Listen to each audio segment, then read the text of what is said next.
پیچھے بھی میں اس کو مینشن کر چکی ہوں کہ جو روایات میں بات آتی ہے کہ خیبر کے معزز یہودی خاندانوں میں سے ایک عزت دار مرد اور عورت کے درمیان ناجائز تعلق پایا گیا، تو اب تورا کی روح سے تو ان کو رجم کی سزا تھی، دونوں کو سنسار کیا جائے، لیکن یہودی اس سزا کو نافذ نہیں کرنا چاہتے تھے۔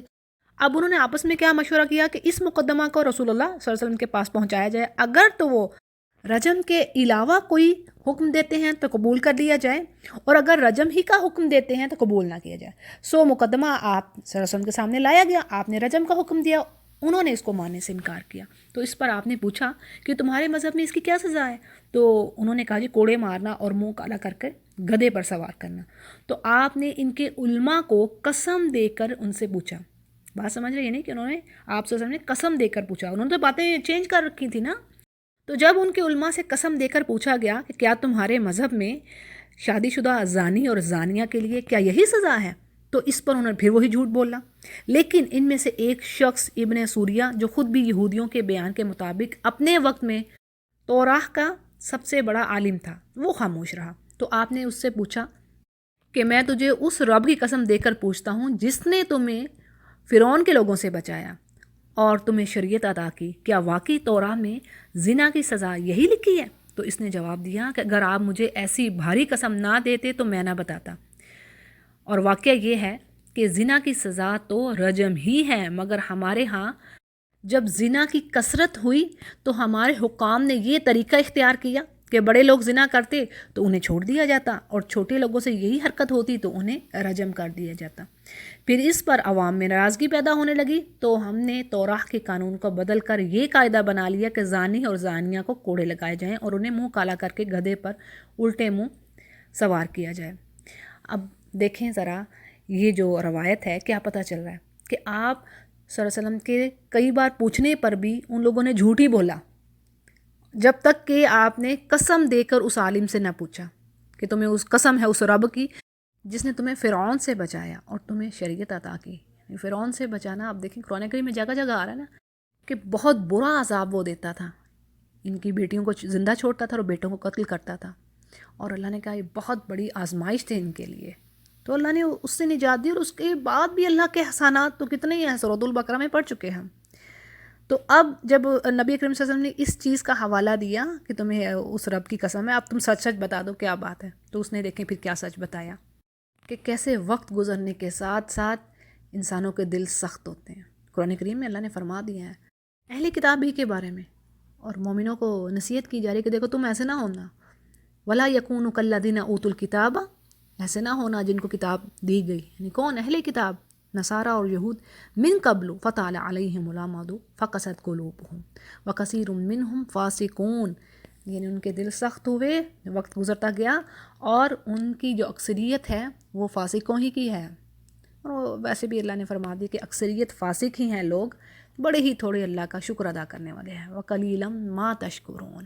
تو بہرحال اب اس فیصلے کے بعد ہوا کیا کہ یہودیوں کے لیے بولنے کی کوئی گنجائش باقی نہ تھی، یعنی پہلے تو وہ انکار کرتے رہے کہ نہیں جی رجم کی سزا تو ہے ہی نہیں، لیکن جب آپ صلی اللہ علیہ وسلم نے قسم دے کر پوچھ لیا اس عالم سے تو اس نے سچ سچ بتا دیا، اب کوئی گنجائش نہ رہی، اور نبی کریم صلی اللہ علیہ وسلم نے یعنی زانی اور زانیہ کو سنسار کرنے کا حکم ہی دیا۔ اور اسی طرح پھر اگلی آیت میں اللہ فرماتے ہیں وَكَيْفَ يُحَكِّمُونَكَ وَعِندَهُمُ التَّوْرَاةُ فِيهَا حُكْمُ اللَّهِ، یعنی اللہ فرماتے ہیں کہ تعجب کی بات ہے کہ یہ کیسے اپنے پاس تورات ہوتے ہوئے، یعنی جس میں احکام الہی موجود ہیں، ان کے پاس اللہ کی کتاب موجود ہے، اس کے باوجود یہ آپ کو منصف بناتے ہیں، یعنی آپ کو فیصلہ کرنے کے لیے کہتے ہیں، اور اس کے بعد پھر جاتے ہیں، یعنی آپ کو بھی کہتے ہیں کہ فیصلہ کر دیں، اس کے باوجود ثم یتولون من بعد ذلک، اس کے بعد پھر گھوم جاتے ہیں، وما اولئک بالمؤمنین، بلکہ اصل بات تو یہ ہے کہ یہ لوگ ایمان ہی نہیں رکھتے کسی چیز پر بھی۔ یعنی اس آیت کی وضاحت میں بات یہ ہے کہ اللہ نے ان لوگوں کی جو بددیانتی ہے اس کو بڑا واضح کر دیا ہے، بالکل بے نقاب کر دیا کہ یہ مذہبی لوگ جنہوں نے تمام عرب پر اپنی دینداری، اپنے عالم ہونے کا بڑا سکہ جما رکھا تھا اور بڑی امپریس کر رکھا تھا لوگوں کو، اب ان کی خود حالت یہ ہے کہ یہ اپنی کتاب کو، جس کو یہ کہتے ہیں کہ یہ اللہ کی کتاب ہے، ٹھیک ہے، یعنی اپنی کتابوں کو کہتے ہیں کہ یہ اللہ کی کتاب ہے، اس کو اللہ کی کتاب مانتے ہیں اور جس پر ایمان رکھتے ہیں، اب اس کے حکم کو چھوڑ کر، یعنی ایک طرف تو یہ بات کیسے نا ہپوکریسی پتہ چلتی ہے کہ ایک طرف تو کہہ رہے ہیں یہی ہماری تو کتاب یہی ہے، ٹھیک ہے، یہ اللہ کی کتاب ہے. اب جو پھر اس میں حکم ہے اس کو مانو. تو اس کے حکم کو چھوڑ کر رسول کریم صلی اللہ علیہ وسلم کے پاس اپنے مقدمات لاتے ہیں اب، اور جس میں ان کے آپ صلی اللہ علیہ وسلم کے پیغمبر ہونے کی بھی بشارت ہے. اب اس سے کیا پتہ چل رہا ہے کہ یہ کسی چیز پر بھی سچے دل سے ایمان ہی نہیں رکھ رہے. یعنی اگر انہیں پکا یقین ہو، اگر ایمان ہو کہ ہاں یہ اللہ کی کتاب ہے، تو پھر اس کے حکم کو مانو. لیکن اس میں تو تبدیلیاں آ چکی، اور ان کا نفس ان احکامات کو ہرگز نہیں مانتا. یعنی وہ اپنی خواہشات کے پیچھے ہیں، کسی چیز پر بالکل ایمان نہیں رکھ رہے. اور آپ صلی اللہ علیہ وسلم کے پاس کیوں آتے ہیں؟ یعنی ایک طرف تو کہتے ہیں کہ یہ جھوٹے دعوے دار ہیں نبوت کے، ایک تو آپ کو نبی ہی نہیں مانتے، تو پھر آپ کے پاس آتے کیوں ہیں؟ اس امید پر آتے ہیں کہ شاید وہاں سے کوئی ایسا فیصلہ مل جائے جو ان کی مرضی کے مطابق ہو، ان کی دل کی خواہشات کو وہ پورا کر دے. تو یہ تھی اس آیت کی وضاحت، جس میں اللہ نے بڑا خوبصورت میسج دے دیا ہمارے لیے. اچھا جی، اگلی آیت کو دیکھتے ہیں. یہ اللہ فرما رہے ہیں انا انزلنا التوراۃ فیہا ھدی ونور یحکم بہا النبیون الذین اسلموا للذین ہادوا والربانیون والاحبار بما استحفظوا من کتاب اللہ. یعنی ہم نے تورات نازل فرمائی جس میں ہدایت اور نور ہے، اور یہودیوں میں اسی تورات کے ساتھ اللہ کے ماننے والے انبیاء علیہ السلام اور اہل علم اور علماء فیصلہ کرتے تھے، کیونکہ انہیں اللہ کی اس کتاب کی حفاظت کا حکم دیا گیا تھا. وَقَانُوا عَلَيْهِ شُهَدَاءَ، یعنی وہ اس پر اقراری گواہ تھے. اب دیکھیے اس آیت کے آدھے حصے کو پہلے ہم دیکھ لیتے ہیں. اس کی وضاحت میں بات یہ ہے کہ اسلموا سے یہ پتہ چل رہا ہے کہ تمام کے تمام انبیاء سب مسلم تھے، سب کا دین ایک ہی تھا. یعنی تمام انبیاء دین اسلام ہی کے فالوورز تھے، اور آپ صلی اللہ علیہ وسلم بھی اسی دین کی طرف لوگوں کو بلا رہے ہیں. آپ کوئی نیا دین لے کر نہیں آئے. اور اس دین کی بنیاد کس چیز پر ہے؟ یعنی ایک اللہ کی عبادت کی جائے، اس کی عبادت میں کسی کو شریک نہ کیا جائے، یعنی توحید کا میسج. اور اگر آپ نے اس کو اور مزید ڈیٹیل میں دیکھنا ہے تو سورہ شعراء کو دیکھ لیجئے، زبردست سورہ ہے. ہر نبی نے سب سے پہلے آ کر کیا کہا؟ یعنی اپنے لوگوں سے کہا کہ ایک اللہ کی عبادت کرو. پھر استغفروا، توبہ کرنے کے بارے میں آتا ہے کہ توبہ کرو. واتقوا، یعنی اللہ سے ڈرو. نوح علیہ السلام کی بات آتی ہے، لوط علیہ السلام کی بات آتی ہے، صالح علیہ السلام کی بات. سورہ شعراء میں آپ کو بڑی اچھی ڈیٹیل ملتی ہے. تو اس میں ایک ہی میسج، یعنی ایک ہی آیت کو بار بار ریپیٹ کیا گیا، کیونکہ وہ میسج ہی ایک ہی ہے. ایک ہی چیز انہوں نے کہنی ہے، توحید کا. سب سے پہلے توحید، اللہ کی ونس کا میسج دیا انہوں نے.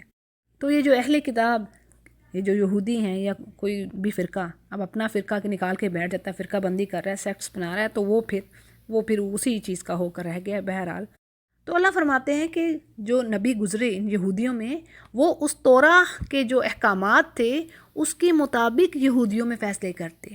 یحکم بہا، اس کے ساتھ، یعنی جو کچھ اس میں اترا ہوا تھا، جو احکامات تھے شریعت کے، اسی کے مطابق ان میں فیصلہ کرتے. للذین ہادوا، یہودیوں کے لیے. اور ربانیون جو ہیں وہ یعنی اللہ سے جوڑنے والے، رب سے یہ ورڈ آ رہا ہے، یعنی اللہ کے ساتھ جوڑنے والے لوگوں کو. ٹھیک ہے نا، اللہ تعالیٰ نے کہا بھی ایک جگہ پر کہ تم بھی ربانیون ہو جاؤ، یعنی اللہ کے ساتھ لوگوں کو جوڑنے والے ہو جاؤ، رب کے ساتھ لوگ جڑ جائیں.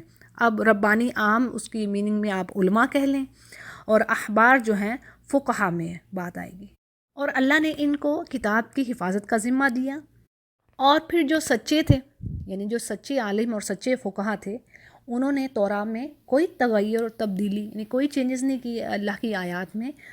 جبکہ اس کے برعکس بعد میں آنے والے علماء، یعنی یہ ہم سورۃ البقرہ میں ہم نے پڑھ لیا نا کہ بعد جو علماء تھے ان کا ایک گروہ جو ہے وہ چینجز کرتا ہے. وہ پھر بعد کے آنے والے جو بھی علماء تھے، جو سچے نہ تھے، جو بے ایمان تھے، انہوں نے کتاب میں چینجز کی اور کہتے تھے کہ یہ اللہ کی طرف سے ہے.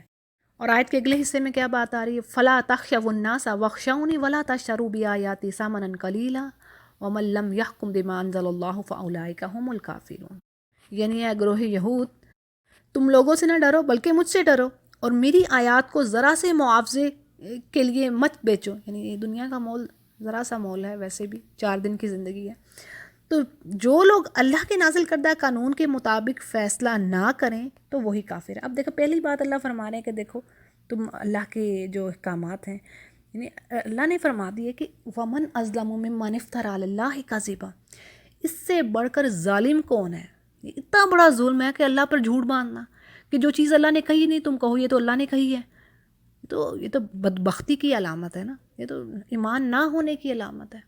کہ انسان دنیا کے مال و متاع کے پیچھے اللہ کے آیات کو بیچ دے. یہ چند روزہ جو یہ مزہ ہے، یہ عیش و عشرت، اس کے پیچھے اللہ کی آیات کو بیچ رہا ہے. تو اللہ فرمائے میرے سے ڈرو، لوگوں سے نہ ڈرو. اور جو پھر اللہ کے احکامات کے مطابق فیصلہ نہیں کرتے تو بس وہی کافر ہیں. اب دیکھیں اس آیت میں جو آخر میں الفاظ آ رہے ہیں فَأُولَٰئِکَ هُمُ الْكَافِرُونَ، یعنی وَمَن لَّمْ يَحْكُم بِمَا أَنزَلَ اللَّهُ، جو اس کے مطابق فیصلہ نہ کرے جو اللہ نے بھیج دیا. تو اس میں ہمارے لیے کیا ہے؟ یہ ایسی زبردست وارننگ ہے، یہ کوئی چھوٹی موٹی بات نہیں ہے، بہت سیریس بات ہے ہمارے لیے. یہ کتاب ہمارے لیے آئی ہے نا قرآن کریم. اب اللہ نے کیا کہہ دیا، یعنی یہودیوں کی کہانی میں ہمیں وہ آئینہ دکھایا جا رہا ہے کہ اگر تم نے بھی ایسے کیا تو پھر یہی حال ہوگا. کیونکہ سورہ محمد کی آیت نمبر 8 اور 9 میں ایک اور تنبیہ آ رہی ہے، بہت بڑی تنبیہ. کیا کہ وَالَّذِينَ كَفَرُوا فَتَعْسًا لَّهُمْ وَأَضَلَّ أَعْمَالَهُمْ، یعنی جنہوں نے کفر کیا ان پر ہلاکت ہو اور اللہ ان کے اعمال کو ضائع کر دے گا، غارت کر دے گا، ختم کر دے گا. اس لیے یعنی وجہ کیا ہے کہ وہ اللہ کے نازل کردہ چیزوں سے ناخوش ہیں، اللہ کے احکامات سے جو اس نے انسانوں کی بھلائی کے لیے نازل کی ہے وہ اس سے کراہت کھاتے ہیں، یعنی قرآن اور ایمان کو وہ پسند نہیں کر رہے. تو اب اس پر کیا ہے، ان کے تمام اعمال غارت ہوئے، ضائع ہوئے اور ہلاکت ہے ان پر. تو جی یہ جو وارننگ ہے یہ کوئی چھوٹی موٹی بات نہیں ہے. اگلی آیت کو دیکھتے ہیں. وَكَتَبْنَا عَلَيْهِمْ فِيهَا أَنَّ النَّفْسَ بِالنَّفْسِ وَالْعَيْنَ بِالْعَيْنِ وَالْأَنْفَ بِالْأَنْفِ وَالْأُذُنَ بِالْأُذُنِ وَالسِّنَّ بِالسِّنِّ وَالْجَرُوحَ قِصَاص. یعنی اللہ فرمانے کہ توراہ میں ہم نے یہودیوں پر یہ حکم دیا تھا کہ جان کے بدلے جان، آنکھ کے بدلے آنکھ، ناک کے بدلے ناک، کان کے بدلے کان اور دانت کے بدلے دانت، اور تمام زخموں کے لیے برابر کا بدلہ ہے. قصاص برابر کا بدلہ ہے. فمن تصدق به فهو کفارۃ اللہ ومن لم یحکم بما انزل اللہ فاولئک هم الظالمون. اس پر جو قصاص کا صدقہ کر دے تو وہ اس کے لیے کفارہ ہے، اور جو لوگ اللہ کے نازل کردہ قانون کے مطابق فیصلہ نہ کرے تو وہی ظالم ہے. ٹھیک ہے، پیچھے بات آئی کافر، اب یہاں پر بات آ رہی ہے وہی ظالم ہے. اب دیکھیں تورات میں جان کے بدلے جان اور زخموں میں قصاص کا حکم دیا گیا، یعنی جیسا کسی نے کسی کو زخم دیا ہے ناحق، اس کو بھی اسی طریقے سے اس کا بھی ویسا ہی ہوگا، اسی طریقے سے اس کو زخم پہنچایا جائے گا، بدلہ لیا جائے گا. کان کے بدلے کان، دانت کے بدلے دانت. ٹھیک ہے، یہ ساری بات آ رہی. اب بات یہ ہے کہ جب اللہ نے یہ حکم دیا تھا تو پیچھے ہم نے پڑھا کہ یہودیوں کے ایک قبیلے بنو نذیر اور دوسرے قبیلے بنو قریظہ کے ساتھ، یعنی انہوں نے کیا معاملہ کیا ہوا تھا کہ جو ایک قبیلہ تھا جو ذرا زیادہ ہیوی اور معزز کہہ لیں، اس نے اپنے مقتول کی جو دید تھی دوسرے قبیلے کے مقتول کی نسبت دو گنا رکھی ہوئی تھی. تو اس کا کیا جواز بنتا ہے جب اللہ نے یہ بات کہہ ڈالی ہے اور ان کی کتابوں میں موجود تھی. اب آیت کا جو اگلا حصہ ہے، یعنی اللہ فرما رہے ہیں کہ جو شخص صدقہ کی نیت سے قصاص معاف کر دے. ٹھیک ہے، یعنی کسی کو زخم پہنچا، تکلیف آئی، اب وہ شخص صدقہ کی نیت سے یعنی معاف کر دیتا ہے قصاص کو، تو اس کے حق میں یہ نیکی اس کے بہت سے گناہوں کا کفارہ بن جائے گی. ٹھیک ہے، یعنی یہ بات ہے. اور اسی طرح قتل کے بدلے قتل، کتب علیکم القصاص لکھ دیا نا ہمارے لیے بھی اللہ سبحانہ وتعالیٰ نے فرما دے. یہی چیز ہے، یہی رول ہے ایمان والوں کے لیے بھی. تو اب اس پہ بھی ہے کہ اگر کوئی معاف کر دے، ویسے ہی کسی کا اگر کوئی قتل ہو گیا ہے تو اگر وہ قاتل کو معاف کر دیتے ہیں تو یہ اٹس اپ ٹو دیم، وہ نیکی کے غرض سے معاف کرتے ہیں تو اس میں کوئی پکڑ نہیں آ رہی. خون بہا بھی ادا کیا جا سکتا ہے. کچھ چینجز ہیں، جیسے کہ قصاص میں آتا ہے کہ ہمارے لیے اب الحمدللہ امت مسلمہ کے لیے اللہ نے یہ آسانی کی ہے کہ یہ خون بہا بھی لے سکتے ہیں، جبکہ پچھلی امت یعنی جو اہل کتاب میں آتے ہیں نصارہ اور یہود، ان میں ایسا نہیں تھا کہ وہ خون بہا نہیں لے سکتے تھے. یعنی ان کے لیے جان کا بدلہ جان ہی تھی، قصاص ہی تھا. ٹھیک ہے، اب یہاں پر بات آ گئی ہے کہ اگر وہ صدقہ کی نیت سے معاف کرتا ہے تو اس کے حق میں یہ نیکی اس کے بہت سے گناہوں کا کفارہ بن جائے گی. اسی سلسلے میں آپ صلی اللہ علیہ وسلم کی بھی حدیث ہے کہ یعنی جس کے جسم پر کوئی زخم لگایا گیا اور اس نے معاف کر دیا تو جس درجہ کی یہ معافی ہوگی اسی کے بقدر اس کے گناہ معاف کر دیے جائیں گے. ٹھیک ہے، اس اکارڈنگ ٹو جو بھی جتنا بھی نیک کام ہے وہ تو اب اللہ سبحانہ وتعالیٰ کو پتہ ہے نا کس نے کس طریقے سے کس کی. جیسے اللہ نے فرما دیا کہ کسی کو میں بہت زیادہ بڑھا کر دوں گا ایک تو اللہ نے اجر کا وعدہ کیا ہے، لیکن بعض کا اللہ نے کہا ہے بے حساب، تو وہ اللہ کو پتہ ہو، اللہ کی حکمہ، لیکن کچھ چیزیں اللہ نے واضح بھی کر دی ہیں۔ نبی کریم صلی اللہ علیہ وسلم کی حدیث میں ہم پاتے ہیں کہ آپ یعنی جو اخلاص نیت جو ہے آپ کی، انما الاعمال بالنیات، نیت کا خالص ہونا، اور جیسے ہم حدیث میں صحابی کا قصہ پاتے ہیں کہ اگرچہ وہ تھوڑی سی کھجوریں لائے لیکن اس کا وزن کافی زیادہ آ گیا دوسرے مال لوگوں کے دیے ہوئے مال کی نسبت، کیونکہ وہ تو آلریڈی فقراء میں سے تھے، ایوریج کا کہہ لیں۔ اسی طرح تقویٰ کہہ لیں، ایفرٹس کہہ لیں، بعض لوگوں کی زیادہ ایفرٹس لگتی ہیں کچھ کام کو کرنے میں، کسی کی تھوڑی لگتی، کسی کو اللہ نے زیادہ کسی بھی چیز کی سہولت، یعنی یہ بہت ساری اس میں چیزیں میٹر کرتی ہیں۔ تو جی اگلی آیت پہ چلتے ہیں۔ وَقَفَّيْنَا عَلَىٰ آثَارِهِمْ بِعِيسَىٰ ابْنِ مَرْيَمَ مُصَدِّقًا لِّمَا بَيْنَ يَدَيْهِ مِنَ التَّوْرَاةِ وَآتَيْنَاهُ الْإِنجِيلَ فِيهِ هُدًى وَنُورًا وَمُصَدِّقًا لِّمَا بَيْنَ يَدَيْهِ مِنَ التَّوْرَاةِ وَهُدًى وَمَوْعِظَةً لِّلْمُتَّقِينَ، یعنی اللہ سبحانہ تعالیٰ نے پیغمبروں کے بعد مریم علیہ السلام کے بیٹے عیسیٰ کو بھیجا، توراہ میں سے جو کچھ ان کے سامنے موجود تھا وہ اس کی تصدیق کرنے والے تھے، اور اللہ نے ان کو انجیل عطا کی جس میں رہنمائی اور روشنی تھی، نور تھا، اور توراہ میں سے جو کچھ اس وقت موجود تھا وہ اس کو ٹیسٹیفائی وہ بک کرتی تھی، یعنی انجیل بھی اس کی توراہ کی تصدیق کرنے والی تھی، نہ کہ تکذیب۔ دیکھیں اس سے کیا پتہ چلتا ہے کہ مسیح علیہ السلام کوئی نیا مذہب لے کر نہیں آئے تھے، بلکہ وہ وہی ایک دین جو کہ پچھلے انبیاء کا دین رہا تھا وہ اسی کی دعوت دے رہے تھے، اور وہ تورات کی اصل تعلیمات جو کچھ اس زمانہ میں محفوظ تھیں ان کو خود مسیح علیہ السلام بھی مانتے تھے، اور انجیل بھی اس کی تصدیق کرتی تھی۔ یعنی ہر آنے والا نبی پچھلے نبی کی تصدیق کے لیے آتا ہے، نہ کہ پچھلی کتابوں اور پچھلے انبیاء کو جھوٹا ثابت کرنے کے لیے۔ دیکھیں اللہ سبحانہ وتعالیٰ کیا فرماتے ہیں قرآن کریم میں، وَمَا كَانَ لِرَسُولٍ أَن يَأْتِيَ بِآيَةٍ إِلَّا بِإِذْنِ اللَّهِ، یعنی کوئی نبی اپنی طرف سے کوئی بات کہہ ہی نہیں سکتا، نہ وہ کوئی آیت لا سکتا ہے جب تک کہ اللہ کا اذن نہ ہو، وہ اپنی طرف سے کوئی بات نہیں کہہ سکتے۔ سچے نبی کی تو یہی نشانی ہے۔ اور حقیقت بات یہ بھی ہے کہ توراہ اپنے وقت میں لوگوں کے لیے ہدایت کا ذریعہ تھی جب تک کہ اس میں تبدیلی نہیں آئی، جیسے اللہ سبحانہ تعالیٰ سورۃ الاحقاف میں فرماتے ہیں وَمِن قَبْلِهِ کتاب موسیٰ اماما وَرَحْمَةً، یعنی اے نبی آپ سے پہلے جو کتاب تھی موسیٰ علیہ السلام کی کتاب، وہ امام تھی، رہنمائی کرنے والی، لیڈ کرنے والی، اور رحمت تھی اللہ کی طرف سے۔ لیکن اب کیا ہے، وَهَذَا كِتَابٌ مُصَدِّقٌ لِسَانًا عَرَبِيًّا لِيُنذِرَ الَّذِينَ ظَلَمُوا وَبُشْرَىٰ لِلْمُحْسِنِينَ، لیکن اب یہ جو کتاب ہے قرآن کریم، یہ سچ بتلانے والی ہے، عربی زبان میں ہے، اور یہ ظالموں کو ڈرا دینے والی اور محسنین کے لیے بشرا ہے، گڈ نیوز ہے۔ یعنی سب سے پہلے توراہ اپنے وقت کے لوگوں کے لیے ہدایت کا ذریعہ تھی، سورس آف گائیڈنس تھی جب تک وہ صحیح تھی۔ پھر اس کے بعد انجیل کا نزول ہوا تو اسے بھی وہی حیثیت حاصل ہوئی، اور پھر قرآن کریم کے نزول کے بعد، یعنی قرآن کریم کے آ جانے کے بعد تورات، انجیل اور دیگر صحائف جو بھی اللہ تعالیٰ نے صحیفے بھیجے رسولوں پر، سب منسوخ ہو گئے، سب کے سب منسوخ ہیں۔ اب صرف ہدایت اور نجات کا ذریعہ، یعنی اسٹریٹ پاتھ اور سکسیس دینے والی کتاب صرف قرآن کریم ہے، اور اسی پر اللہ سبحانہ تعالیٰ نے تمام آسمانی کتابوں کا سلسلہ ختم کر دیا۔ گویا یہ اس بات کا اعلان ہے، یعنی اس بات کو ڈکلیئر کر دیا گیا کہ قیامت تک پیدا ہونے والے انسانوں کی فلاح، ان کی سکسیس اسی بات پر ہے کہ وہ قرآن کریم کے ساتھ جڑے۔ اور اسی طرح آپ صلی اللہ علیہ وسلم نے کیا فرما دیا کہ کوئی انسان بھی چاہے یہودی ہو نصارہ ہو، وہ مجھ پر ایمان لائے بغیر جنت میں نہیں جا سکتا، یعنی جنت میں جانے کا اب کوئی دوسرا راستہ نہیں ہے قیامت تک، نبی کریم آخری نبی اور قرآن کریم پر ایمان لانا ہوگا۔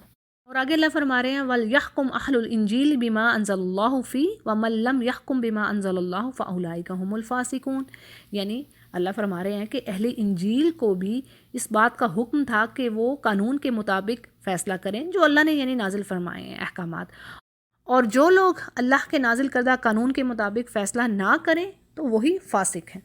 اب دیکھیں یہ جو حکم اہل انجیل کو تھا یہ اس وقت تک تھا جب تک عیسیٰ علیہ السلام کی نبوت کا زمانہ تھا۔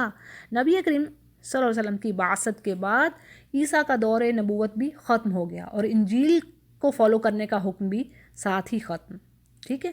اب ایماندار وہی، اگین وہی بات جو میں نے پیچھے دہرا دی کہ ایمان والا تو وہی سمجھا جائے گا جو رسالت محمدی پر ایمان لائے گا، اور آگے اللہ فرما رہے ہیں وَأَنزَلْنَا إِلَيْكَ الْكِتَابَ بِالْحَقِّ مُصَدِّقًا لِمَا بَيْنَ يَدَيْهِ مِنَ الْكِتَابِ وَمُهَيْمِنًا عَلَيْهِ فَاحْكُم بَيْنَهُم بِمَا أَنزَلَ اللَّهُ وَلَا تَتَّبِعْ أَهْوَاءَهُمْ أَمَّا جَاءَكَ مِنَ الْحَقِّ، یعنی اے نبی ہم نے آپ کی طرف حق کے ساتھ یہ کتاب نازل فرمائی ہے جو اپنے سے پچھلی کتابوں کی تصدیق کرنے والی ہے، ان کو ٹیسٹیفائی کرتی ہے اور ان کی محافظ ہے۔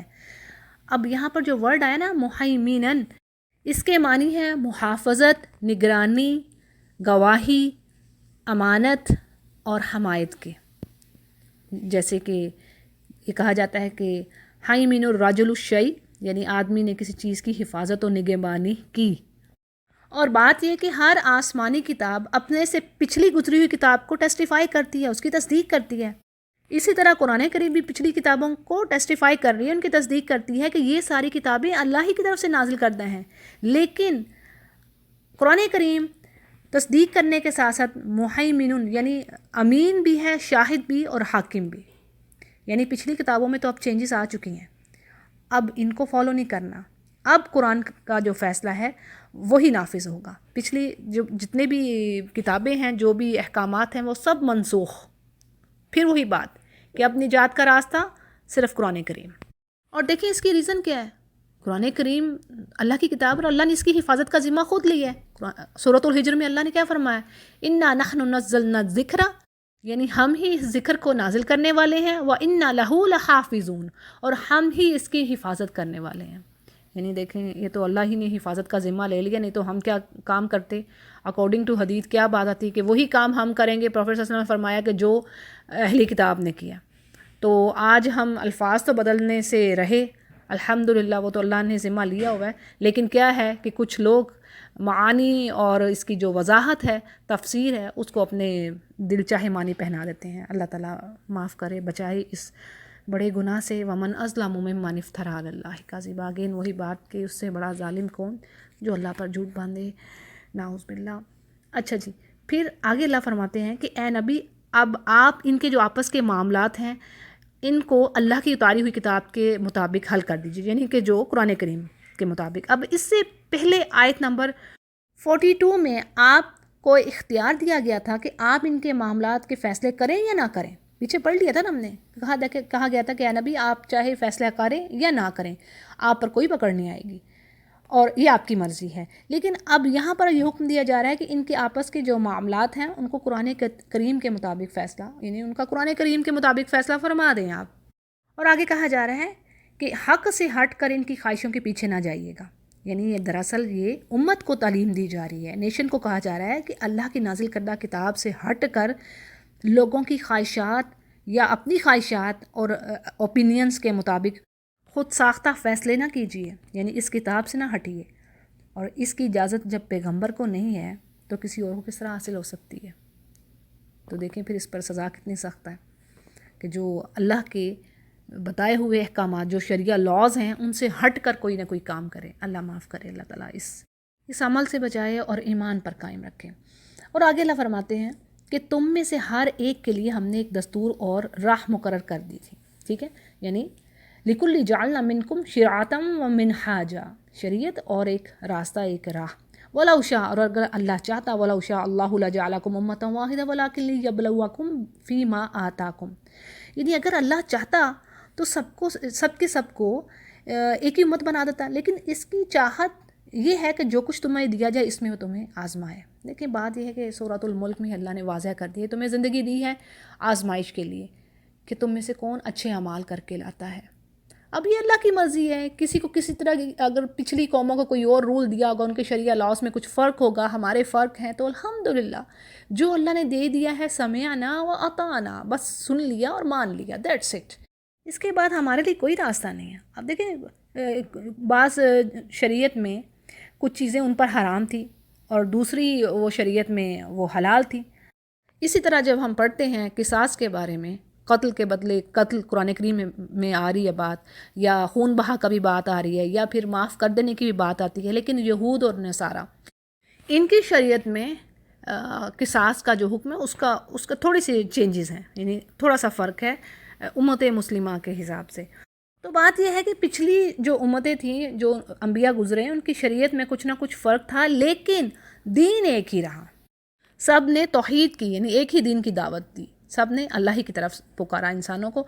جیسے کہ ایک حدیث سے پتہ چلتا ہے، آپ صلی اللہ علیہ وسلم نے فرمایا انبیاء جو ہیں علاقی بھائی ہیں، یعنی ان کی مائیں مختلف ہیں اور ان کا دین ایک ہے. الانبیاء اخوۃ لعلات امہاتہم شتا و دینہم واحد، یعنی مائیں تو مختلف ہیں لیکن دین ایک ہی ہے. علاقی بھائی وہ ہوتے ہیں جن کی مائیں تو مختلف ہوں لیکن باپ ایک ہی ہو. مطلب یہ کہ ان کا دین ایک ہی تھا اور شریعتیں جو تھیں، دستور اور طریقہ کار جو تھے، جو لاز تھے ان کے، وہ مختلف تھے. لیکن اب کیا ہے، اگین وہی بات کہ تمام شریعتیں جو پچھلی ہیں سب منسوخ، اب صرف شریعت محمدیہ یعنی دین اسلام کے ہی لاز جو ہیں وہ اپلائی ہوں گے. اب یہی ایک دین ہے.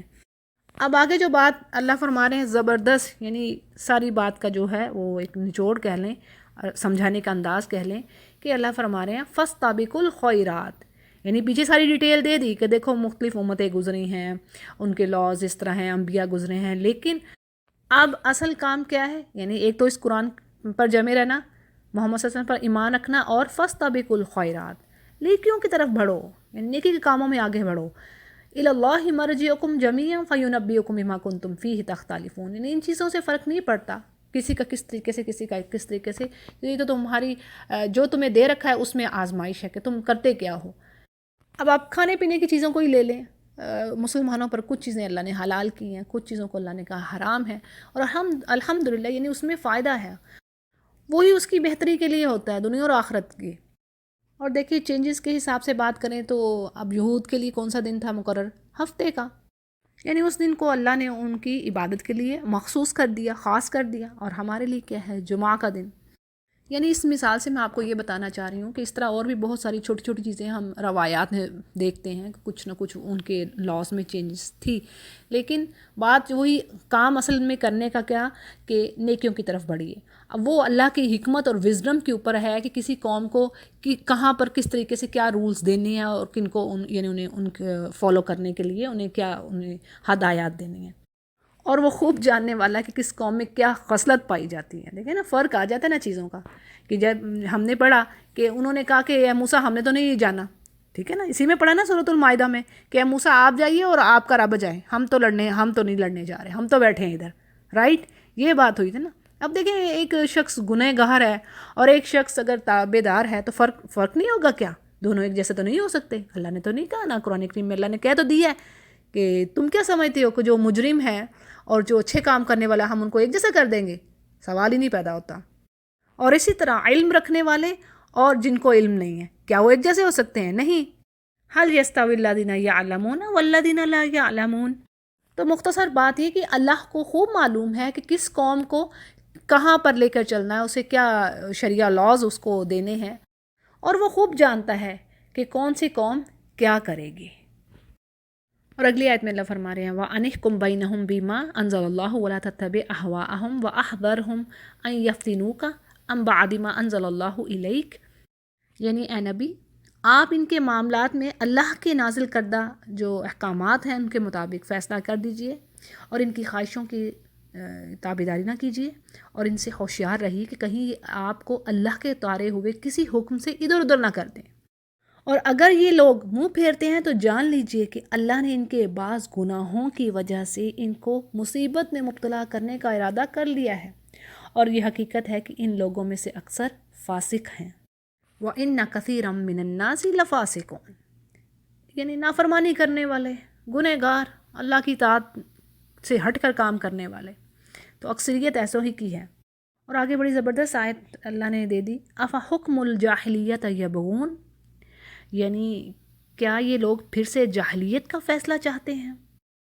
اور یقین رکھنے والے لوگوں کے لیے تو اللہ سے بہتر فیصلے اور حکم کرنے والا کون ہو سکتا ہے؟ اس آیت کی تفسیر بڑی اہم ہے، وضاحت سن لیجئے. دیکھیں جاہلیت کا ورڈ آیا دوسری آیت میں اسلام کے مقابلہ میں، ٹھیک ہے، جاہلیہ، کہ کیا یہ جاہلیت کے فیصلے چاہتے ہیں؟ یعنی اسلام کو چھوڑ کر جو روشنی ہے، ہدایت ہے، انسانوں کو رہنمائی دینے والا ہے، انسانوں کو فلاح دینے والا ہے، جو انسانیت کے حق کی طرف جا رہے ہیں سارے اصول، تو یہ کیا اس چیز کو چھوڑ کر پھر اگین جاہلیت کی طرف جانا چاہتے ہیں؟ اب دیکھیں جاہلیت کا جو ورڈ ہے ہم اکثر کتابوں میں پڑھتے ہیں نا کہ عرب کے زمانہ قبل اسلام، یعنی اسلام سے پہلے جو زمانہ تھا اس کو جاہلیت کا زمانہ کہا جاتا ہے. کیوں بھلا؟ کیونکہ اس زمانہ میں علم کے بغیر محض وہم یا قیاس یا خواہشات کی بنا پر انسانوں نے اپنے لیے زندگی کے طریقے مقرر کیے ہوئے تھے. یا پھر یوں کہہ لیں کہ جو ان کے لیڈر تھے، وہ مائٹ از رائٹ والا حساب، جن کے پاس طاقت تھی انہوں نے اپنے حساب سے فیصلے کر رکھے تھے. صحیح ہے، یہ ہے جاہلیت کی بات. اسلام تو یہ چیز نہیں کر رہا نا. اسلام کسی ایک کی طرف مائل نہیں ہے. ایک بائسٹ والی تو بات ہی نہیں ہے کہ اگر عورت کے لیے حقوق ہیں تو مردوں کے حقوق نہیں ہیں. ایسا تو نہیں. اللہ نے سب کے حقوق بانٹ رکھے ہیں. اللہ نے انسانی نفسیات کے مطابق سارے فیصلے کیے ہیں، کیونکہ یہ سارے تو اللہ ہی کے بندے ہیں نا. اور اللہ کو پتہ ہے میں نے سب یہ جو بندوں کے حقوق ہیں ان کو آپس میں کس طریقے سے ڈیوائڈ کرنا ہے اور کس طریقے سے ان کو زندگی گزارنے کے طریقے بتانے ہیں. آپس میں جو معاشرتی اصول ہیں، جو سوسائٹی میں رہنے کے جو اصول ہیں، یہ تو نہیں کبھی ایک کسی دوسرے پہ زیادتی کر رہا ہے اور کوئی قانون ہی نہیں ہو. جاہلیت کا دور ہو تو وہ کیا ہے؟ جاہلیت کے دور میں کیا تھا؟ جو طاقتور قبیلے تھے وہ جا کے چھوٹے قبیلوں کو دباتے، چھاپے مارتے، ان کا مال لوٹ کھسوٹ لیتے. یہ کچھ ہے نا زمانہ جاہلیت میں. یہی پڑھتے نا، عورت کی کوئی قدر نہ تھی، اس کو بیڑ بکری کی طرح لیا جاتا تھا. وراثت میں بھی وہ تقسیم ہوتی تھی جس طرح کہ وراثت کا مال تقسیم ہوتا ہے. تو بات یہ ہے کہ جو انسان اللہ کے دیے ہوئے علم، یعنی جو اللہ نے رولز بتا دیے ان کو چھوڑ کر دوسرے انسانوں نے بنائے نا کچھ رولز، اگر ان کے مطابق زندگی گزارا ہے. اب دیکھیں یہ جو زکوٰۃ کا سسٹم ہے ہمیں اللہ نے دی ہے نا. اللہ نے بتایا نا اس طریقے سے یہ کرو. آج یہ جو انسانی نظام ہے، ٹیکس، میں ایک ویسے بات کہتی ہوں، اکثر میں سنتی ہوں تو یہ کیسا کئی ملکوں میں اس قدر ٹیکس ہے. پریشانی کی بات ہے، اس قدر ٹیکس کہ 50% یہ پتہ نہیں کس قدر زیادہ ہے کہ ان کی جو پے ہے اس میں سے وہ نکل جائے گا. اچھی خاصی اماؤنٹ جاتی ہے. اور کچھ ملکوں میں تو ٹھیک ہے وہ آپ کو سہولیات دے رہے ہیں، لیکن پھر بھی یہ کہاں کا قانون ہے؟ یہ انسانوں کو بنایا ہوا. اب دیکھو خوبصورت جو اللہ کا دیا ہوا نظام ہے وہ لا کر تو دیکھو، پھر دیکھو برکتیں اور رحمتیں کچھ بھی نہیں ہے. زکوٰۃ سسٹم کچھ بھی نہیں ہے. ہاں صحیح طریقے سے زکوٰۃ دینے والے ہوں، پھر دیکھیں کس طرح جو سوسائٹی پھلتی اور پھولتی ہے. یعنی جو بیلنس ہے، جو ڈویژن ہے وہ خوبصورتی سے ہوگی. نہ کوئی فقیر رہے گا، نہ کوئی مساکین، اور نہ ہی کوئی پریشان حال. اگر زکوٰۃ کے سسٹم ہی کو صحیح طریقے سے امپلیمنٹ کر دیا جائے. بس وہ بات وہی نہ کرنے والے، ہم میں تو ایمان ہی نہیں رہا.